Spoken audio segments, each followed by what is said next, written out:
At 11 years old, I sang The Greatest Love of All. And Yes. the reason that I did the talent show, my mother was getting married the next day, and I went with the thoughts of winning a $1,000 prize.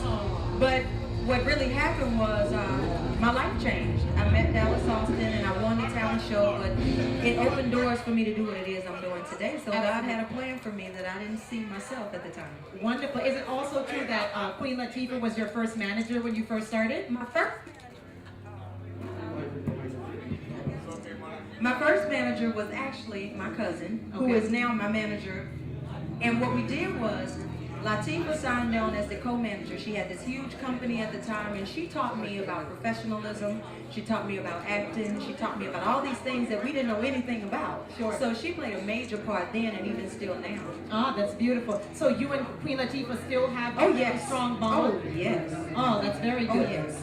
I know that you have also done a series of acting. You've been acting for a very long period of time. Do you think, what do you love more? Do you love acting or do you love music more? What is your passion? Oh, I love music. Music is in my soul. It's part of my being. You know, I can't ever not do it. You know, even when I was pregnant with my children, I recorded up until the day I went into labor. So it's just something that's in me. It never stops. Acting is fun. It gives you something to do that's a little different. But music is just a part of my life.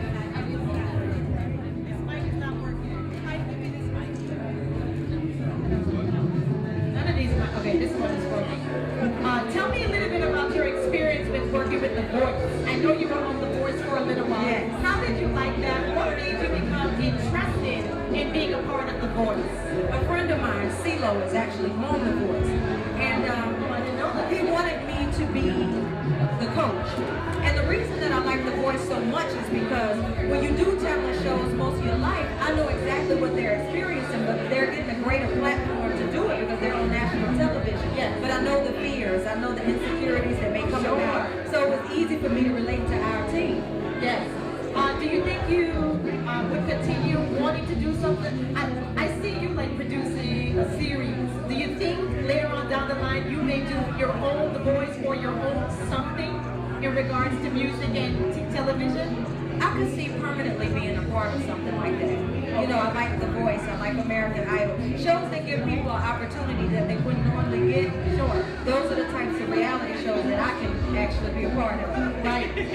So tell me, just from a little kid from Georgia growing up, did you ever think that you would have received Grammys? You have some artists like Charlie Wilson that has been nominated, that's been in the game for such a very long period of time, that has never won a Grammy, and you won a Grammy in such a short period of time. Like, how accomplished do you feel? Do you feel, because you earned it at such a young stage, did you feel at that time like you arrived, or do you feel like you can never stop trying to see the best person that you can be?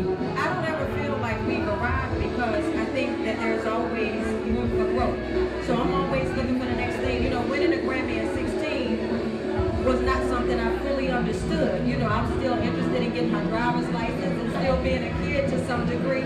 So now, as I look at my children and I try to be an example for them, there's so many things that I want to better about myself and my craft and the way that I perform and the way that I reach the people. I never feel like I've arrived, ever. That's beautiful. Well, I know that you're in love now. And you're, I've been in love for a minute now. Yeah. And I gotta tell you, I hope I'm not overstepping my bounds, but he's quite gorgeous. Thank you. Yeah. So a compliment to him is one to me. I mean, he is Absolutely very easy to look stunning. at. He is gorgeous. He loves you.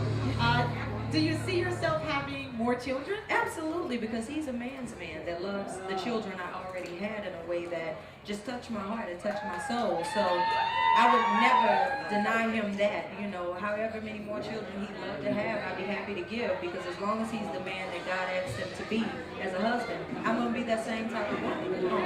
I'm happy for you, Monica. I'm so happy. I'm going to let the audience ask you a few questions. All right. You were first. Hi, Monica. Michelle Madison, Flying Out TV. And you spoke earlier about empowering yourself and overcoming obstacles and people telling you couldn't make it in the industry. I'm going to be speaking with at-risk young ladies tomorrow. Can you give them some advice on how? I'll be speaking with at-risk young girls tomorrow. Can you give them advice on how you help to overcome some of those negative, words people are using against you?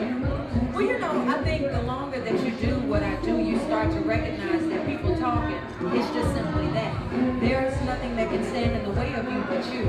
And the one thing that I always tell my children is that you can reach your greatest potential if you believe. And I think sometimes it's just hard because a lot of kids didn't grow up with the same spirituality that I did, and they may not understand it the way that I do now. But I think the more, if you Google my story or look back at my life, the outcome of it you could not have foreseen in the beginning. So I always say things aren't what they seem. You believe, you set goals, you focus, and you can attain whatever it is you see within your mind. But you have to have that faith. I always make my children read the faith prayer at night, because if that's instilled within you, no matter what obstacles you face, you overcome. So I'm hoping that the actor or actress you meet with tomorrow, if you hear anything that I said, please, faith.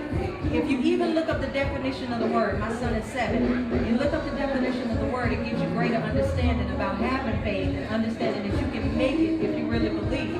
That's the first thing they need to know and understand, because the world tears at you constantly. It never stops. So now that I'm not affected by the world, I can live in my purpose. All right. Hi, Monica. Hey. I am Miss Sugar from MissSugar.net and MOC Radio. I wanted to ask you, how do you manage to maintain the balance between Monica, the music artist, Monica the wife, and Monica the mother? I'm not afraid to step away. I know that my family and my husband and my children come first. So after I had my kids taking 4 years off, I had a lot of people telling me somebody will take your spot, but what God gives you, nobody can take. So I don't mind stepping away to be what my family needs, and I come back and give the gift of music when that's taken care of. So right now we're all good. My husband's on the road playing ball, my kids are in school, so we're all kind of doing our thing. But I make sure I monitor it. I only do so many shows a month, and that keeps us all connected.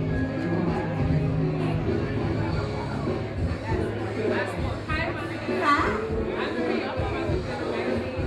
I was at speak to you while you were performing, and you said that you worked with a lot of people that make music in your week, and I wanted to know.